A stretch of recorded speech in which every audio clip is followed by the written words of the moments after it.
he had 5 daughters, and we lived on a naval base, so we were trouble from the moment we were born. My daddy said all I had to do was walk in the room, and I started trouble. I said, so I gave up trying not to start trouble. But we all bring something to the table, and what we bring to the table can either help us to do good in the world, or it can destroy the world. Now, there was a family right here in Philadelphia. They were the first ones to celebrate Kwanzaa. And everybody used to come to Mama and Baba's house because they had a tradition that every year they would give their children something to work on that whole year long, the products of which they would bring to the table. Sometimes it was an actual thing, sometimes it was just actions that they did. For instance, Marie, their oldest daughter, talk about trouble. Girlfriend was one of those tall sisters, nice and thick, and when she would walk down the street, people would just stop and turn around and look at her because she was just beautiful. And she carried her head high because, like a queen, because that's how her mama taught her. But you know what she loved to do? She loved to dig in the dirt. Yeah. She loved to make things grow. And every year she would plant something in tire gardens or some, not always in the ground because the ground wasn't always good to use, but she would always grow vegetables. And during Kwanzaa, during our Karama, which is a feast, she would bring whatever she grew. And her father would say, Maria, come out here, baby. Show Daddy what you brought to the table. And she'd say, these are my best green beans, Daddy. I grew them from seeds. And then I gave away some to people in the community because I had a lot. And I'm very proud of them. And he would say, you know what, baby, you're right. You brought this to the table, and it was a physical thing, but you know what else you bring to the table? You bring to the table somebody who is diligent. Because you take your time to take care of those plants. And I'm so proud to be your father. Ashe, baby. She'd say, Ashe, Daddy. And then his oldest son, now he was a tinkerer. How many people here had a kid that take things apart? I was the kid, by the way. He would take things apart, but he would always put them back together, and he would go to the junkyard and find things that he could fix up. And he would sell some stuff, but then if he saw somebody who needed something, he would bring it to their house, especially elderly. Every Kwanzaa, he would make a jewelry box for his mama. And he would make it out of all the things he found. And then he would tell his dad about all the other things that he fixed for people through the year. And he said, and Daddy, they smiled at me and they were happy. And I didn't want any money. That was enough. And he said, you know what, son? Let me tell you what you bring to the table. You bring to the table a spirit of sharing your gift with the world. And that is a special gift. Always do it, but also always value yourself.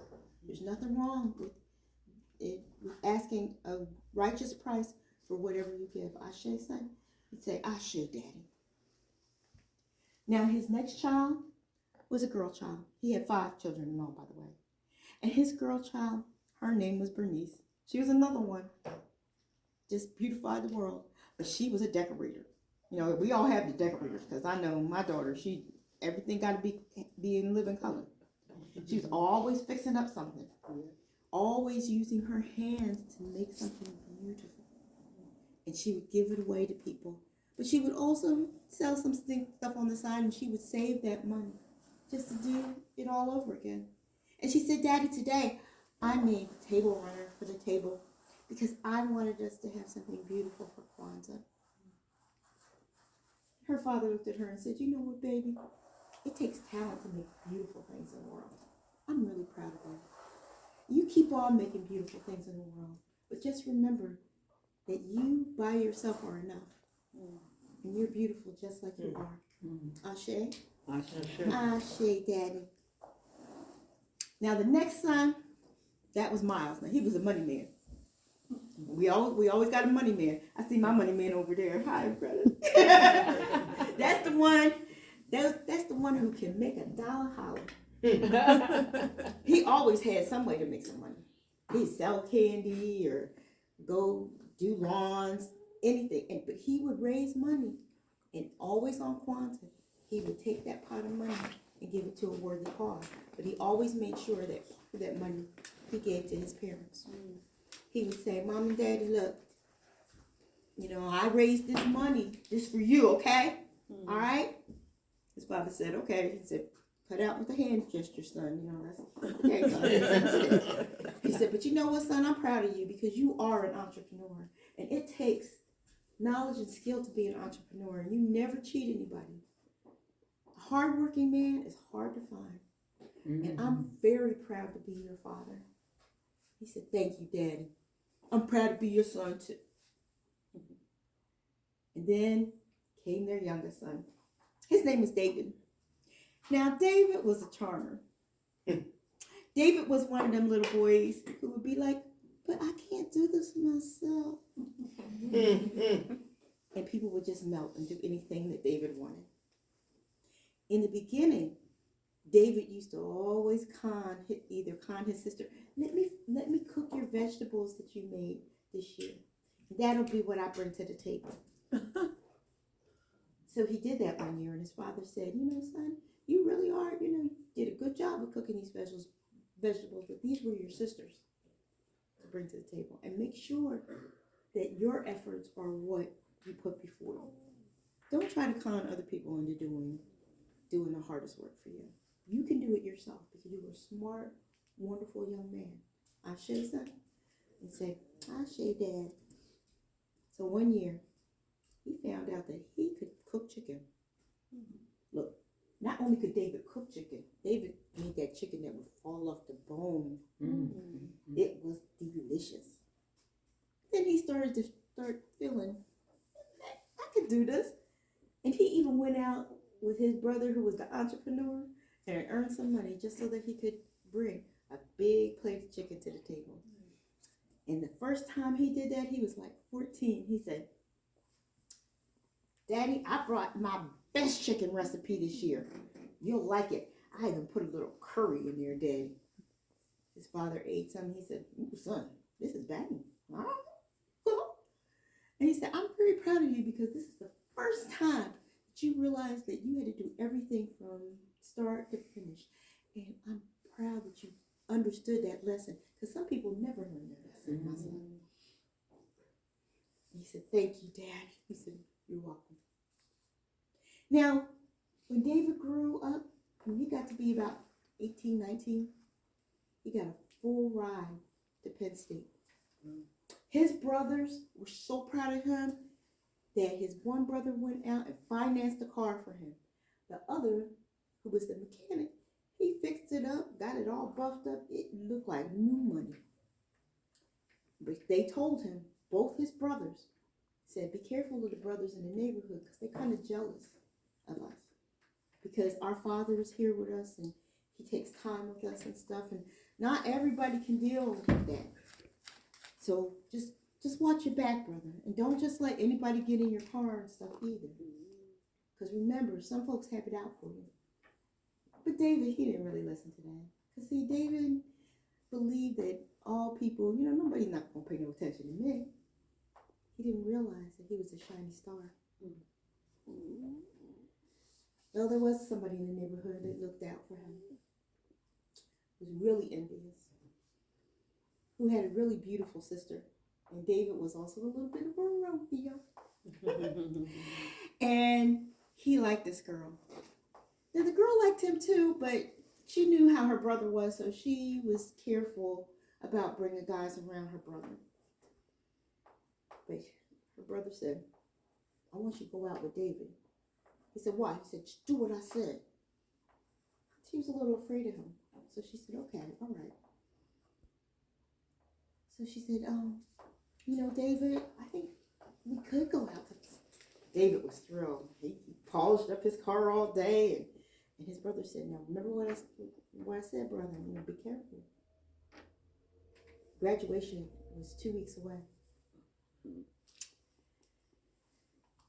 Lizzie, and he got in the car, and all of a sudden, Lizzie's brother, they called him Thread. Thread showed up with two of his friends. Ah, so you taking my sister out, huh, David? He said, yeah, we have a date and talk about, why don't you do me a favor before you guys go out? Run me to the corner. Me and my boys, we gonna go in and get some libations for tonight. And he's talking about, okay, whatever, we'll right. And wait for us, man, so we can come back. Okay. So the two lovebirds sat out in the car while these three boys walked into the liquor store. They were talking and kind of smooching in the car, and all of a sudden they heard gunshots ring out. Three boys come running out, one holding his stomach. They jump in the back seat. And Thread said, drive! David said, what? Drive! So took off driving. He didn't know where he was going. He was scared, and he looked in the mirror and saw that the boy sitting in the back seat was bleeding. They had tried to rob the liquor store. And one boy got shot, but they also shot the cashier. David, Lizzie, they didn't know. David just drove. And when he got to the corner, there were police cars coming from everywhere. And instead of running the light, he stopped. Man, what are you doing? And he said, I don't know. Before he could even think again, policemen were out of the car, guns drawn. When they took all of them out and laid them on the ground, the boy in the middle was bleeding really badly. They had to get an ambulance for him, but they laid him on the ground. They found a gun on Thread, one that David didn't know anything about. Lizzie didn't know either, and the two of them were innocent, but because they were in the car, they were charged as accessories. The young man, he died. So did the cashier. Even though David didn't get a life sentence, he still got 20 years. And so did Lizzie. His father, his mother, his sisters and brothers were devastated. Even though they knew he was innocent, and even the judge felt bad. But the judge said, you were there.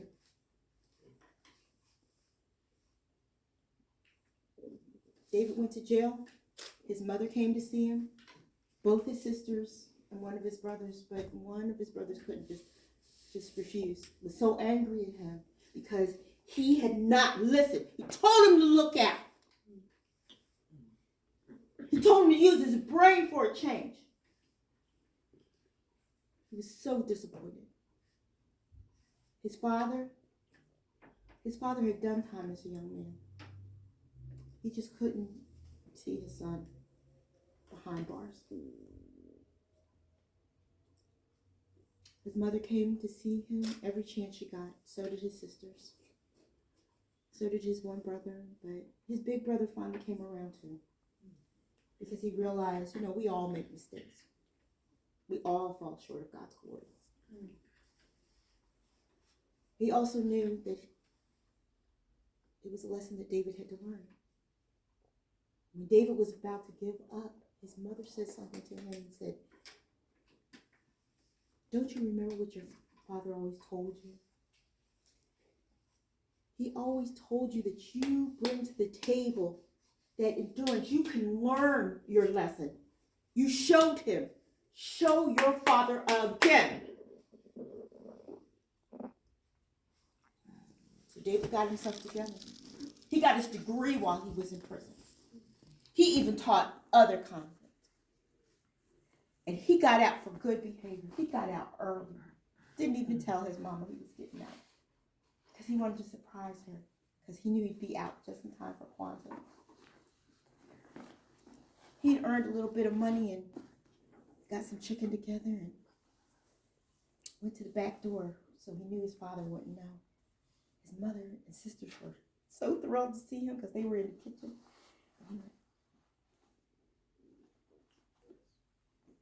Now, they still, every year, had the same Kwanzaa celebration. Now they were grandchildren, too, to be able to come out. David had done 10 years of his 20-year term and got out. Everybody came, all the grandchildren now would come before Baba and tell them what they brought to the table. And after the last grandson came out, and Baba was getting ready to turn to bless the table, Mama said, "Stop. We have one more person." One more person. Yes. Out of the kitchen came David. He was shaking. He had a platter of chicken in front of him. He sat it on the table, looked in his father's eyes and said, "Daddy, what I bring to the table is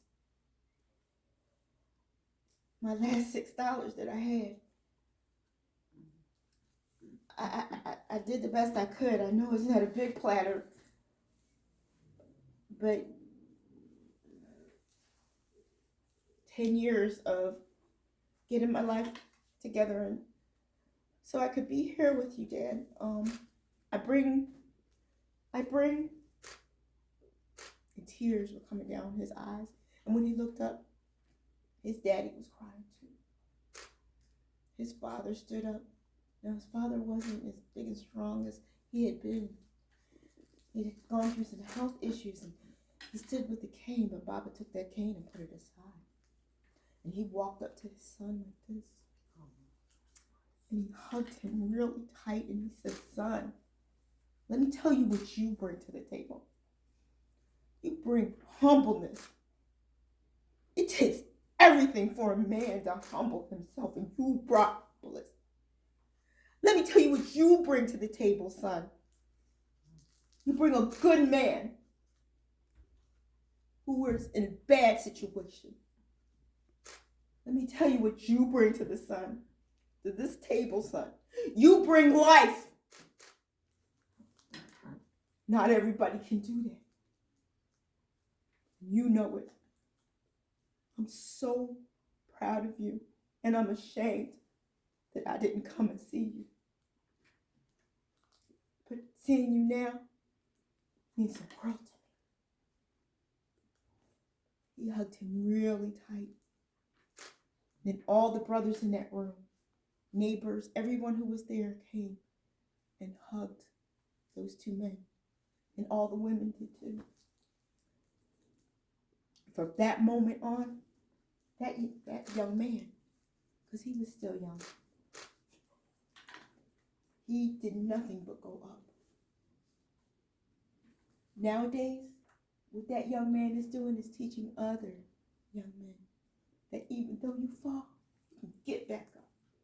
And that you always have something to bring to the table as long as you bring your best. Ashe. Ashe. Ashe. Ashe.